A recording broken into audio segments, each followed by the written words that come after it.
Ahoj, zdraví vás Radoslav sem, firma Success Slovakia. V tomto videu by som vám chcel veľmi v konceptoch ukázať, prečo marketing funguje, pretože počas konzultácií, ktorými som za posledné roky prešiel, som prišiel k názoru, že ľudia slovo marketing a slovo funkčný marketing majú veľmi nepochopený. Takže to je koncept, ktorý by som vám teraz chcel veľmi v rýchlosti objasniť. Cieľom marketingu samozrejme je zvýšený predaj. To znamená viac predaných produktov, opakovaní sa vracajúci klienti, väčšie objemy predaja, nákupu a tak ďalej a tak ďalej. Toto je cieľ, ktorý marketing alebo predaj sleduje. Čo však je ešte predtým? Ja to tu mám zatiaľ nakreslené len ako takú bublinku alebo obláčik alebo niečo, čo sa tam evidentne predtým musí diať, aby sa ten zvýšený predaj mohol uskutočniť. To tajomstvo nie je nejako komplikované, v skutočnosti sú to činnosti marketingu. Čo to je marketing? Takže marketing je taká dobrá definícia, ktorá sa mi veľmi páči a s ktorou asi tak najviac súhlasím, je, že je to tvorenie myšlienok, konceptov, ideí ohľadom produktu, balenia, služieb s tým spojených a pre nejakú konkrétnu cieľovú skupinu s úvahou alebo s cieľom, aby sa zvýšil dopyt po daných produktoch alebo službách a tým následne sa aj zvýšil predaj.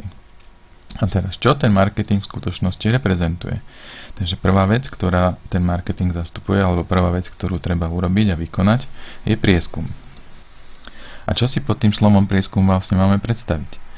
Takže prvá vec, taká základná, je opýtať sa klientov, že čo vlastne chcú. To znamená, chcú viac používať modré pero, alebo radšej čierne pero, prípadne zelené, alebo niečo iné. Chcú používať viac ceruzku, alebo farbičky, alebo aj vodové pastelky. To znamená zistiť, že čo tí ľudia chcú. Tuto sa zdá celku jednoduchá informácia a paradoxne práve na to narážam počas tých konzultácií, že firma, ktorá dlhodobo funguje na trhu, tak tí obchodníci majú pocit, že všetko vedia a všetkému rozumejú. Realita je tá, že v 100% prípadoch,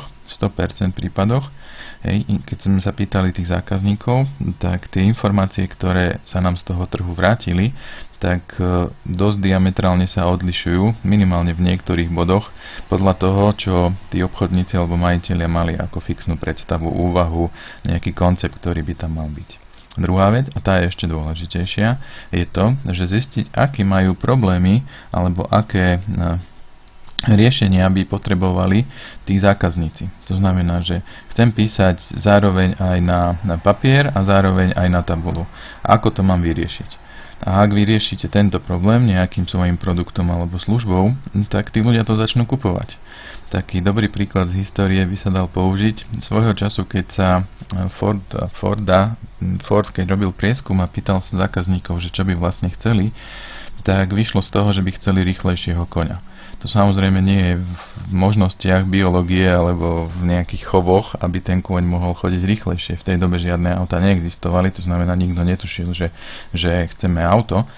Ale druhá otázka, alebo druhá tá časť toho prieskumu bola tá, že ale čo by ste chceli vyriešiť? A z toho vyšlo, že by sme sa chceli rýchlejšie a bezpečnejšie prepravovať z nejakého miesta A na miesto B. A vtedy prišiel ako veľmi zaujímavý produkt vytvorené nové auto, ktoré chodilo rýchlejšie ako kôň, ktoré bolo bezpečnejšie, kde ten človek netrpel vplyvom počasia a tak ďalej a tak ďalej. A to je tá druhá časť, na ktorú prieskum dokáže odpovedať veľmi ľahko. A poďme ďalej. Čo je tá druhá časť, z ktorej by sa funkčný marketing skladal? Takže sú to cieľové skupiny. Toto je takisto oblasť, ktorá je veľmi nepochopená, alebo ktorá je úplný základ, kde sa vyskytuje strašne veľa chýb v rámci firiem, s ktorými som pracoval.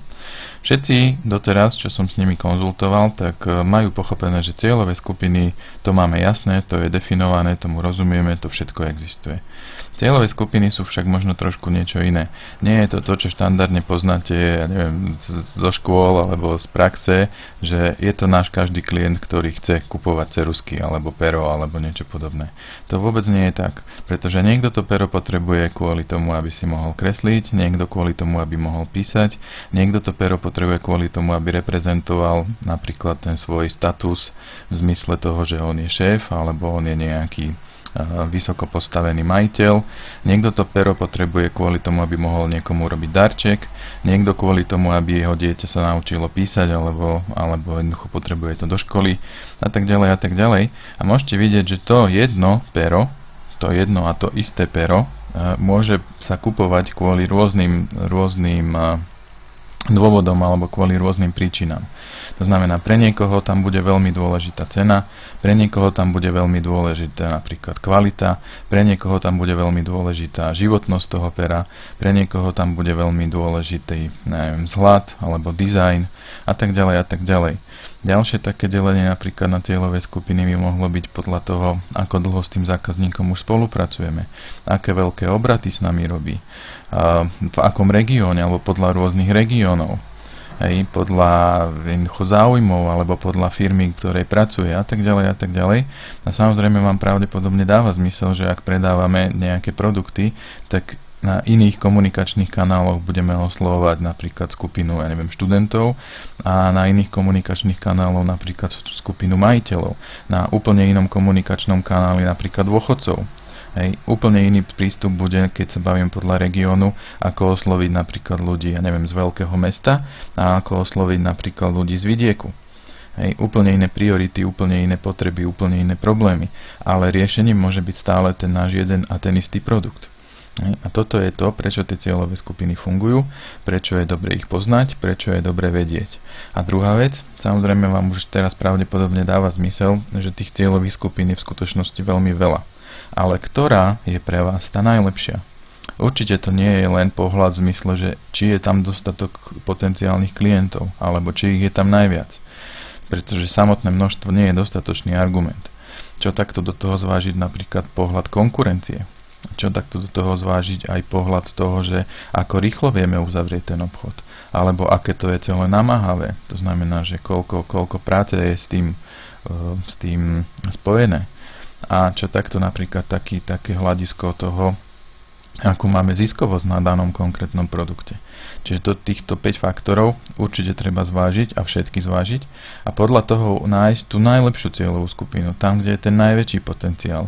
Nemá zmysel sa zahadzovať alebo strácať čas a peniaze a prostriedky s niečím, kde ten potenciál je výrazne menší. A nie je nič výnimočné, keď v praxi sa stretávam s tým, že rozdiel medzi tým najpotenciálnejším a tým najmenej potenciálnym segmentom môže byť niekoľko rádovo, niekoľko desiatok percent, 30 versus 2% napríklad, alebo 50 versus 20 a tak ďalej a tak ďalej. To znamená, že ak sa nad tým zamyslíte, tak investovať do tej správnej cieľovej skupiny je ďaleko efektívnejšie, ako to strieľať len tak na hrubo. No a poďme sa pozrieť na ďalšiu časť, to znamená, že čo je to škála marketingu. Toto je záležitosť, ktorá je už celkom nová na Slovensku, pretože tu sa príliš ľudia nezamýšľajú nad tým, že ak potrebujem napríklad naštartovať nejaký produkt, alebo som firma, ktorá potrebuje sa nejako etablovať na trhu, alebo máme niečo, čo by sme chceli nejakým spôsobom zvýrazniť, nejaké akcie, alebo nejaký produkt, ktorý momentálne má veľký zmysel. Škála marketingu je spôsob, to znamená jednoducho 5 krokov, ktorými keď pôjdete, tak jednoznačne tam ten úspech bude. Prvá vec je odlišenie.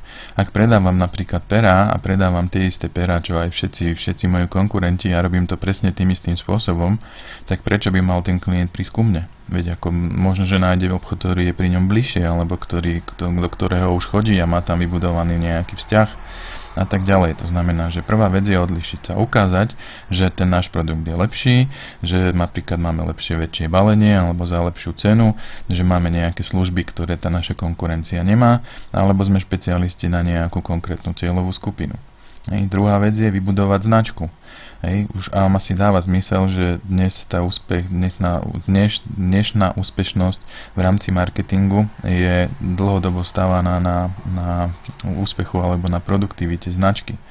To znamená, že značka je v skutočnosti to viditeľné odlíšenie alebo reprezentuje to odlíšenie v tej viditeľnej podobe. Čiže akým spôsobom, ako sme oblečení, aké máme logo, ako slúbime veci a dodržíme ich, alebo aká nálada je v tom obchode a tak ďalej a tak ďalej. Tretím krokom na škále marketingu je ukázať všetky referencie, ukázať všetky informácie, na ktoré sme hrdí. Vybudovať si imidž, ktorý naozaj stojí za to, aby ten klient tam jednoducho prišiel. Prvá vec, čo tých klientov zaujíma ešte pred cenovou ponukou, ešte pred tým, že či vôbec máme pre nich to riešenie a tak ďalej, je ukážte mi, že či už ste to robili, koľko to už robíte, ako ste na tom, napríklad, ako úspešní ste na tom trhu. v ktorých krajinách alebo v koľkých mestách máte pobočky, koľkých klientov ste obslúžili a tak ďalej a tak ďalej. V skutočnosti každá informácia, na ktorú ste hrdí, tak sa môže zaradiť do toho tretieho bodu, to znamená ukázať všetky možné referencie. Bod 4 je ďalšia záležitosť a to je to, že toho klienta treba ho s tým našim produktom alebo službou zoznámiť. To znamená ukázať mu niečo, kde môže získať osobnú skúsenosť, na základe ktorej bude naozaj spokojný, bude nadšený, bude jednoducho komunikovať všetkým svojim priateľom a tak ďalej. To znamená získať osobnú skúsenosť a na tom správnom produkte. Posledná vec, ak treba, tak na tej škále marketingu je reklama. To znamená naozaj platené kampane, ktoré nejakým spôsobom vám sprezentujú to, že ten klient sa môže o tom produkte dozvedieť, že sa dozvedie veľká masa ľudí a sú ochotní rozmýšľať nad tým a kúpiť to. V skutočnosti tá reklama dnes nie je až taká účelná a nie je až taká úspešná ako tie prvé 4 kroky predtým. A prehúpli sme sa do 4. časti, z čoho by sa funkčný marketing skladal, a to je správna postupnosť produktov. Čo tým človek myslí? Postupnosť produktov je v princípe pre funkčnú firmu alebo pre funkčný marketing sú produkty zoradené podľa nejakých priorit, zásad a následnosti.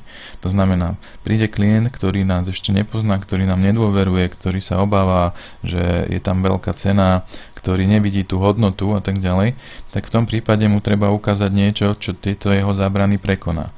V ideálnom prípade je to niečo, čo je zdarma a čo dokáže osloviť veľkú masu ľudí alebo veľa potenciálnych cieľových skupín. V ideálnom prípade je to takisto niečo, čo nám pomôže v tých ďalších krokoch. To znamená, že často je to o tom, že môže to byť forma vzdelávania, môže to byť forma toho, aby ten človek si to vyskúšal, aby tam získal tú osobnú skúsenosť a tak ďalej a tak ďalej. Druhá časť je tzv. Základná služba.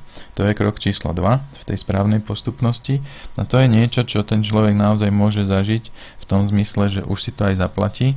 Nie je to príliš drahé, je to niečo na taký spôsob, aby to mal možnosť vyskúšať, aby to mal možnosť naozaj overiť si tú funkčnosť tej firmy, funkčnosť toho produktu, funkčnosť tých služieb a vedel, že takto to je alebo nie je. A posledná časť sú tie hlavné služby. To znamená služby, ktoré sú dlhotrvajúce, ktoré majú veľkú maržu alebo veľkú ziskovosť. Sú to služby, kam sa ten klient vracia opakovane a tak ďalej. Je to vlastne taká tá chrbtica podnikania.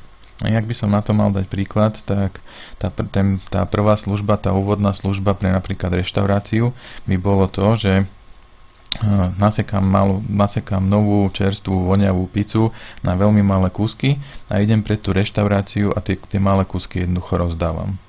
Hej, tí ľudia majú naozaj akože možnosť si to vyskúšať, majú možnosť okoštovať a ak sa im to pozdáva alebo im to zachutí, tak ich smerujem do tej reštaurácie. Čiže toto bola tá úvodná služba zdarma. Nejaké percento ľudí by samozrejme do tej reštaurácie prišlo. A ak by som im napríklad ešte na tej ulici povedal, že majú 30% zľavu, jednorazovú zľavu na obed, tak to by bola tá základná služba. To znamená, že nie je to za plnú cenu, je to niečo, aby sme tých klientov tam prilákali.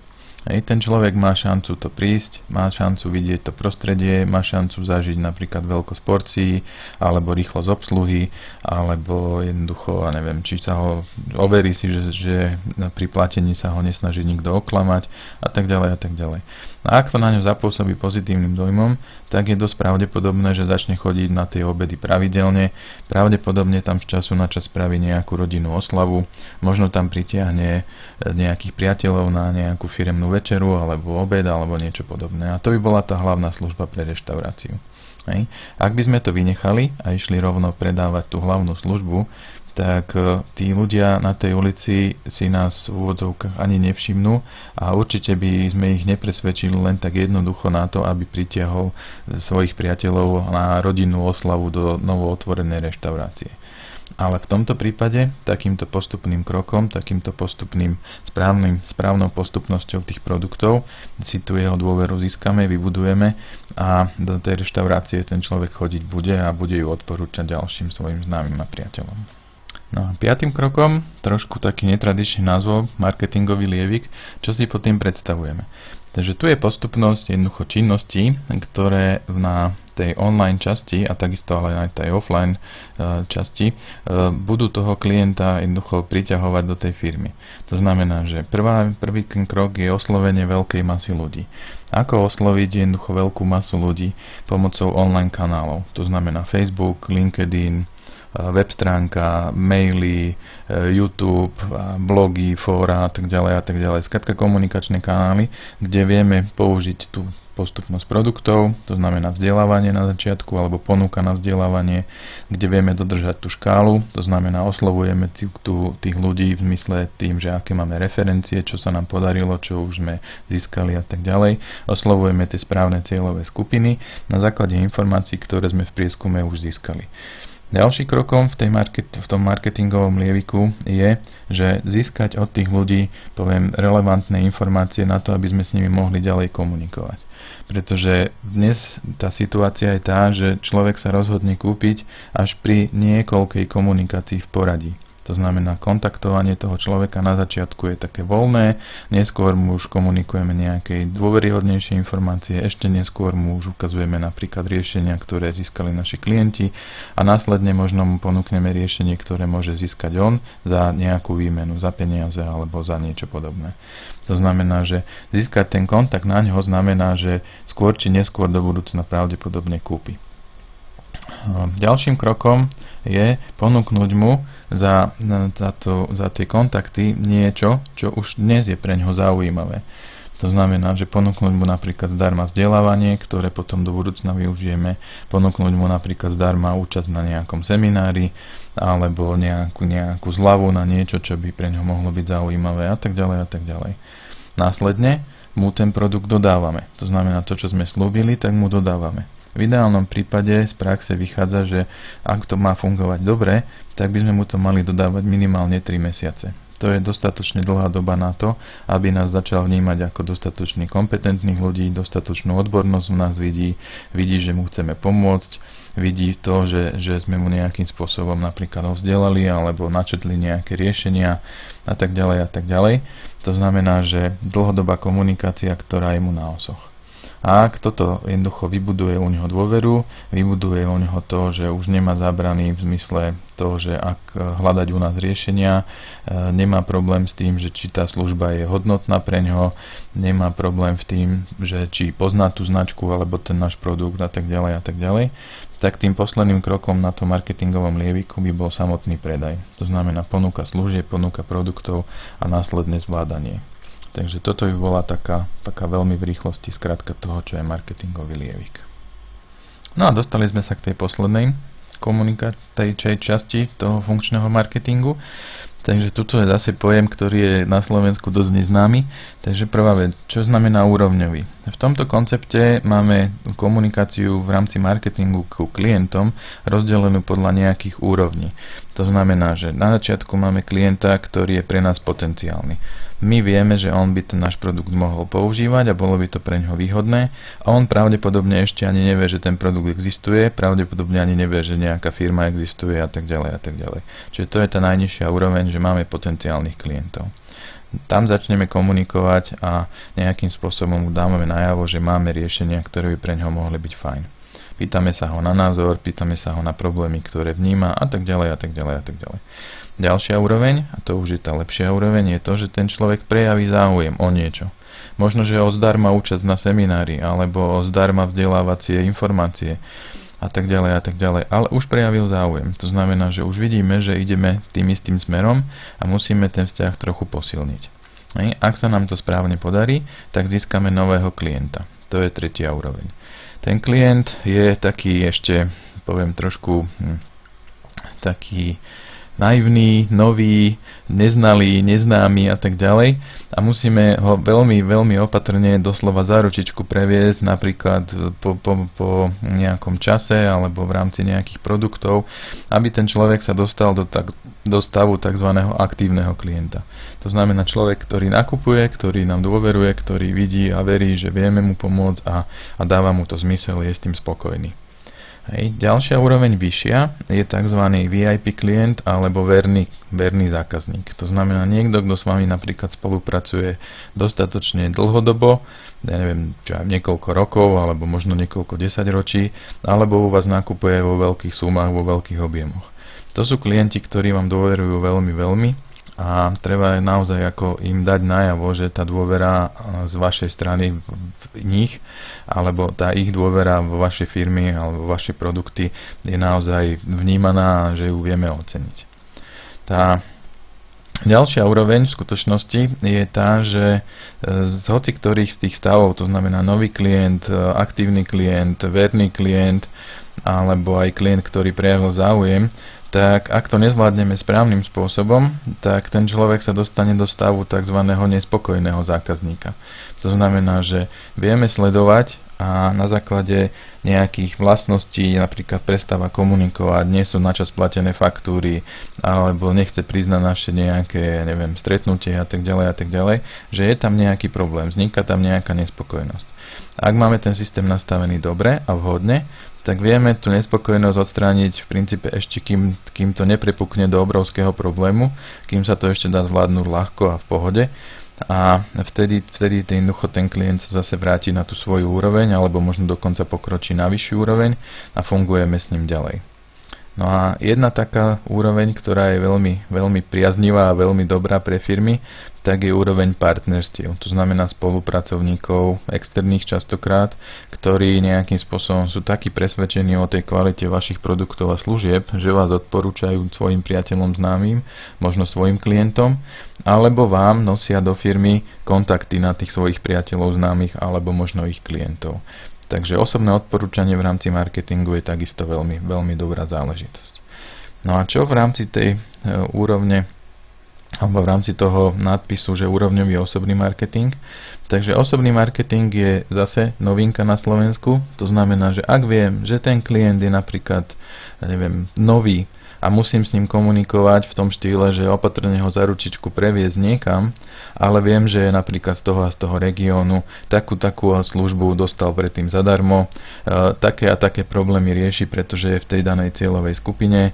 Viem, že veľmi dobre reaguje napríklad na pozvánky na, neviem, základné služby, alebo je v stave toho, že mu teraz dodávam to a to, tak viem s ním komunikovať na veľmi osobnej úrovni. To znamená nie len oslovovať ho menom, ale oslovovať ho aj s tým, že čo už urobil, čo asi plánuje, ako bol spokojný a tak ďalej. Vyslovene tam dostať tzv. Tú osobnú rovinu a kopec tých nástrojov v rámci marketingu sú dnes na to veľmi dobre uspôsobené a dosahujú sa s tým ako nesmierne efektívnejšie predaje alebo nesmierne efektívnejšie komunikácie. Ak sa bavíme o tej efektivite, tak kľudne to môže byť rozdiel aj 50-60% v úspešnosti. Takže toto sú také veľmi v rýchlosti koncepty toho, takých 6 pohľadov na to, že prečo ten marketing funguje. O každom jednom z tých 6 bodov sa dá spraviť, ja neviem, 2-3 hodinová prednáška alebo nejaké praktické cvičenia a tak ďalej. To znamená, že toto video malo byť len taký úvod. A určite samozrejme v tom vzdelávaní takéhoto typu, že ako sa robí, čo sa robí a prečo sa to robí, budem ešte pokračovať. Takže na teraz je to z mojej strany všetko. Ďakujem za pozornosť, Drajo a Radoslav Sem, firma Success Slovakia.